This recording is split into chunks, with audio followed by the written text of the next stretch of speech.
सुप्रभात मंडळी. मी निलिमा पटवर्धन आणि आपण सध्या वाचत आहोत श्रमिकांच्या अनोख्या जगात हे श्री विवेक पटवर्धन लिखित पुस्तक. त्यातली विद्याधर दाते यांनी लिहिलेली प्रस्तावना सध्या आपण वाचत आहोत.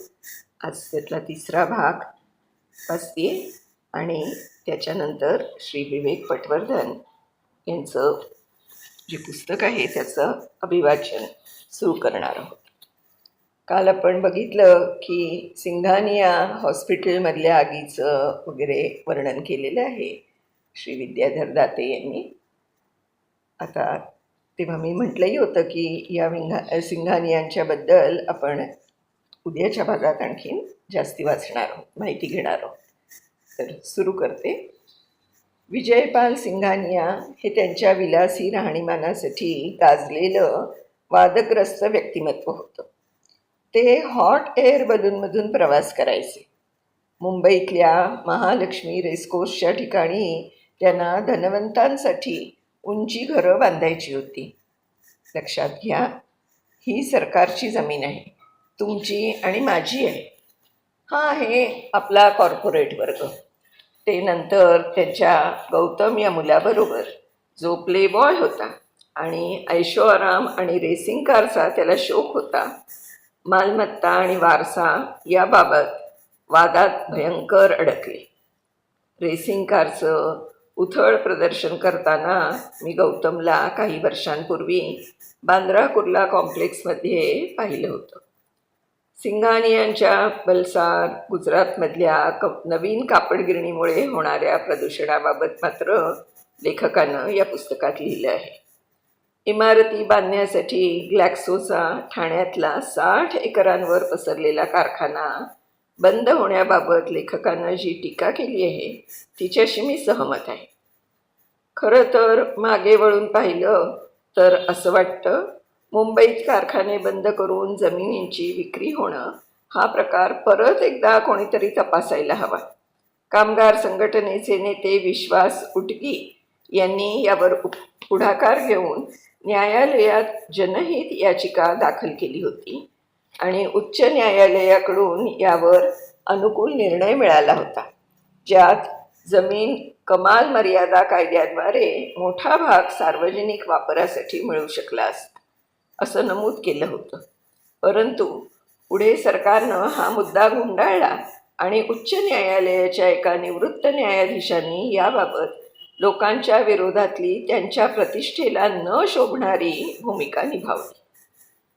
व्यवस्थापनाच्या निंदनीय वागणुकीबद्दलची लेखकानं उल्लेख केलेली केस म्हणजे रॅकॉल्ड या पुण्याजवळ वॉटर हीटरचं उत्पादन करणाऱ्या कंपनीची आहे.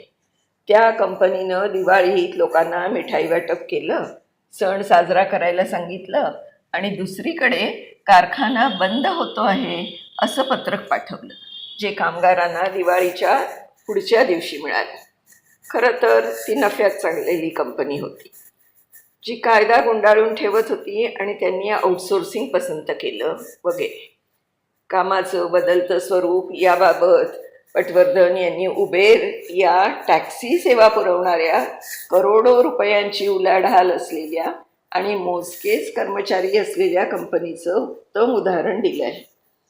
ही कंपनी आपल्याकडच्या हजारो ड्रायव्हरांना पार्टनर या गोंडस नावाखाली कंत्राटावर काम करायला लावते.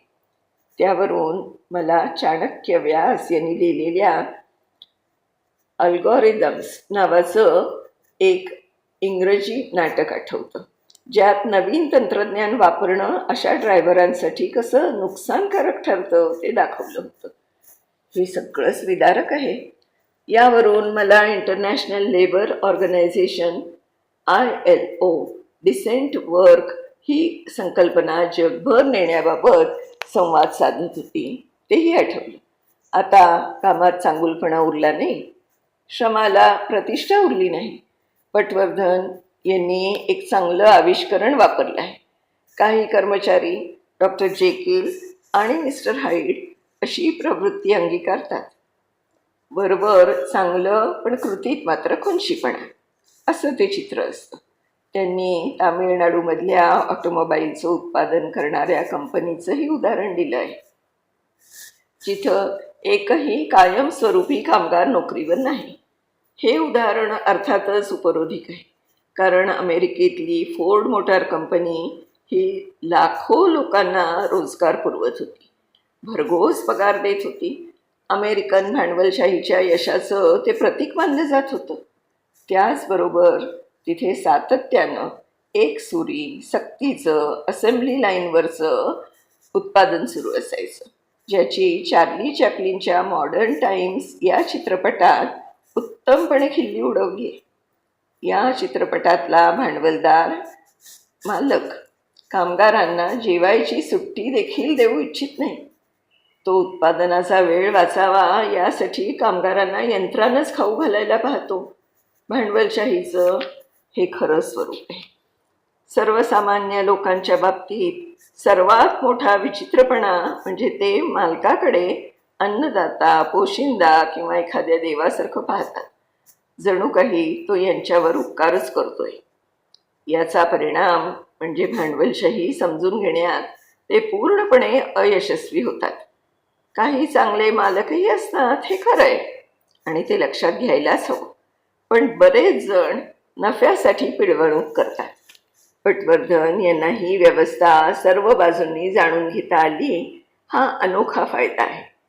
कॉर्पोरेट जग आतून कसं चालतं ती प्रक्रिया पाहताना त्यांचा कामगार वर्गाशीही जवळचा संबंध आला, आणि त्यांना वाचनामुळे आणि कामगारांच्या घरी दिलेल्या भेटींमुळे गरीब लोकांच्या विपन्नावस्थेचीही माहिती झाली. त्यांनी सातत्यानं लिहिलेल्या ब्लॉगचा या पुस्तकाला मोठा हातभार लागला. या पुस्तकातून खूप काही शिकण्यासारखं आहे.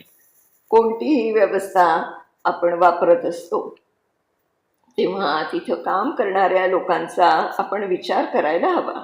त्यांना पुरेसा पगार मिळतो का हे पाहायला हवं. आमची मुंबई आमची बेस्ट या स्वयंसेवी उपक्रमात माझा सहभाग आहे, जो उपक्रम 5 वर्षांपूर्वी काही अर्थतज्ज्ञ, आर्किटेक्ट, शिक्षणतज्ज्ञ आणि कार्यकर्ते यांच्या सहयोगानं सुरू झाला.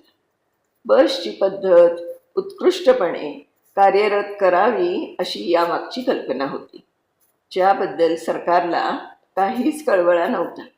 आमच्या प्रयत्नांमुळे बसनं प्रवास करणाऱ्यांची संख्याच तरी वाढली, कारण बस भाडं 6 रुपयांवरून 5 रुपयांवर आणलं.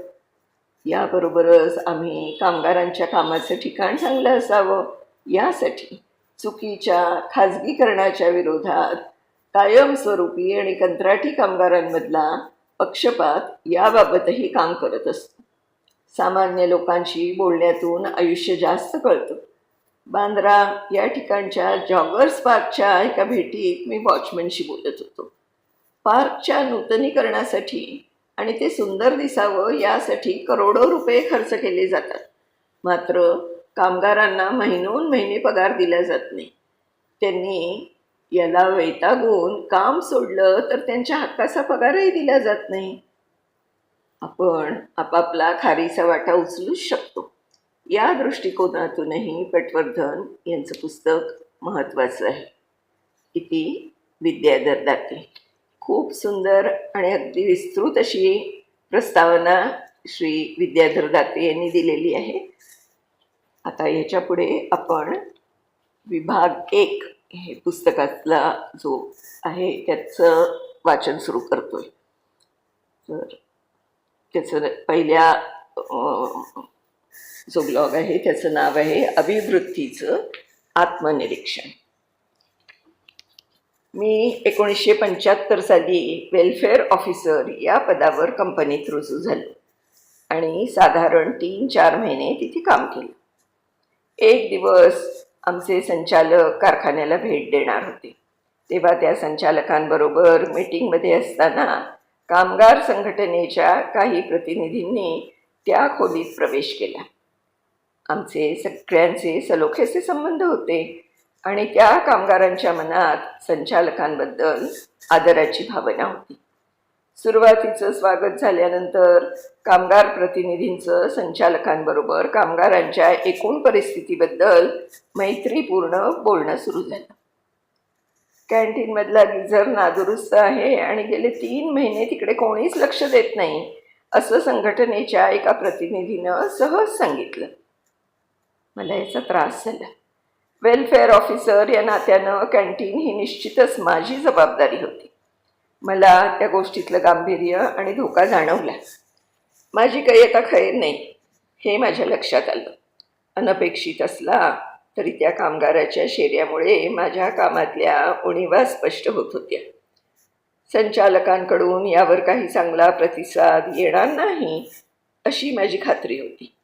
कामगार प्रतिनिधी खोलीतून गेल्यानंतर क्षणभर ते काहीच बोलले नाहीत. मग काय बोलायचं यावर क्षणभर विचार करून ते म्हणाले, हे पहा पटवर्धन, मी एकटाच तुमची कामगिरी जोखणार आहे असं कृपया समजू नका. कारखान्यातल्या प्रत्येक कामगार तुम्ही वेलफेअर ऑफिसर म्हणून चांगले आहात की वाईट हे सतत जोखणार आहे. तुमची कामगिरी ही सार्वजनिकरित्या समोर येणार आहे. प्रत्येक जण प्रत्येकाला प्रत्येक क्षणी जोखत असतोच हे लक्षात घ्या. असे प्रसंग माझ्या मनावर कायमचे कोरले गेले. ते प्रसंग प्रत्येकाचा आयुष्याकडे पाहण्याचा दृष्टिकोन, विचारसरणी आणि वर्तन यात बदल घडवत असतात. असे क्षण आपल्याला बरंच काही शिकवूनही जातात. पुस्तकाचा हा भाग माझ्या कारकिर्दीला आणि माझ्यातल्या क्षमतांना आकार देणाऱ्या अशा काही निवडक प्रसंगांचा आणि घटना मांडणारा आहे. त्या घटना आणि प्रसंग माझ्यावर कायमस्वरूपी एक ठसा उमटवून गेले.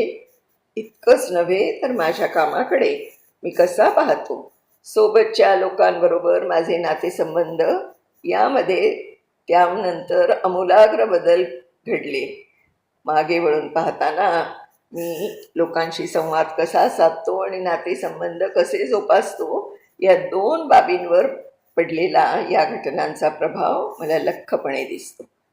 अभिवृत्तीचं आत्मनिरीक्षण असं या भागाला मी का म्हणतो याचं उत्तरही यातच सामावलेलं आहे. प्रकरण 1, डगमगती पावलं आणि मार्गदर्शनाकडे वाटचाल. मेंटॉरिंग किंवा मार्गदर्शन हा 2 माणसांमधला एक सुरेख प्रवास असतो.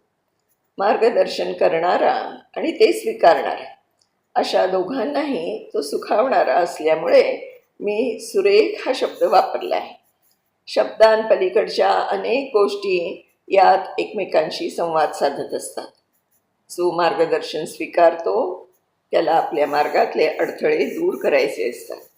मार्गदर्शन करणाऱ्यानं सुचवलेला प्रगतीचा मार्ग लक्षात घेऊन स्वतःची वाट निर्माण करायची असते. हा फार प्रदीर्घ प्रवास असतो. माझ्या वेबसाईटवरचा एक ब्लॉग दुरुस्त करत असताना मी चक्क गेली 10 वर्ष ब्लॉगिंग करतो आहे असं मला जाणवलं. तोपर्यंत मी सुमारे 800 ब्लॉग पोस्ट लिहिल्या होत्या. जून 2008मध्ये मी माझी पहिली ब्लॉग पोस्ट लिहिली. मे 2009मध्ये मी ह्युमन रिसोर्सेसमधल्या विषयांवर दुसरा ब्लॉग सुरू केला. 800 हा आकडा लक्षात घेता हा प्रवास फार सुकर नव्हता हे लक्षात येईलच. हे सगळं मी कंपनीत काम करत असताना घडलेल्या एका प्रसंगामुळे सुरू झालं होतं. माझी कंपनी एक मराठी मासिक प्रकाशित करीत असे. ते मासिक कामगारांच्या शिक्षणाला वाहिलेलं होतं. माझ्याकडे त्या मासिकाच्या संपादनाचं काम देण्यात आलं. मला मात्र त्या कामामुळे आनंदाच्या उकळ्या फुटण्यापेक्षा माझं हसं होईल अशी भीतीच जास्त वाटत होती. मला लिखाण करायला मनापासून आवडतं, पण माझे सहकारी वाचतील असे लेख किंवा संपादकीय लिहिणं वगैरे माझ्या स्वप्नातही नव्हतं. कंपनीत जेवताना, कामासाठी फिरताना सहकारी माझी त्यावरून थट्टा करतील अशी भीती माझ्या मनात होती. मुळात माध्यमिक शाळेमध्ये मराठी भाषेतून शिक्षण झाल्यावर कॉलेजमध्ये एकदम इंग्रजीतून शिकणं हाच माझ्यासाठी एक मोठा तापदायक बदल होता. मला इंग्रजी उत्तम कळत होतं, परंतु त्या भाषेत लिहिणं आणि बोलणं ही मला समस्याच वाटायची. इंग्रजी माध्यमात शिकलेल्या माझ्या काही मित्रांचा इतरांच्या बोलण्यातून चुका शोधून टिंगल करणं हाच फावल्या वेळातला उद्योग होता. त्यांच्या चेष्टेतून प्राध्यापकांचीही सुटका व्हायची नाही. इंग्रजीतून सृजनशील लिखाण करता येत नाही किंवा ओघवत्या भाषेत संवाद साधता येत नाही याचा मला आतून त्रास व्हायचा. मी एक उत्तम वाचक होतो आणि आहे. तेव्हा मी पुष्कळ मराठी साहित्य वाचलं होतं, पण मग आता इंग्रजी शिकणं जरुरीचं झालं होतं. लोकांनी मला इंग्रजी कथा वाचण्यापासून सुरुवात कर असा सल्ला दिला. पेरी मॅसन तेव्हा माझा लोकप्रिय होता. सगळ्यांचाच होता तसा तो लोकप्रिय, पण मला त्यातलं काही कळलं नाही. मराठी वाचनाचा माझा वेग जलद होता, तो इंग्रजी वाचायला लागल्यावर खूप मंदावला. त्यात मी वाचतो आहे त्याचा नीटचा अर्थच न कळणं या समस्येची भर पडली. पदवी मिळाल्यानंतर मला पी.जी. वुडहाऊस या प्रकरणाचा शोध लागला आणि इंग्रजी वाचनातला आनंद समजला. अर्थात लोकांनी माझी थट्टा करायची भीती मात्र मनात दाटलेली होतीच. तर याच्या पुढचा भाग आपण उद्या वाचणार आहोत मंडळी या प्रकरणातला. तोपर्यंत मी निलिमा पटवर्धन आपली रजा घेते.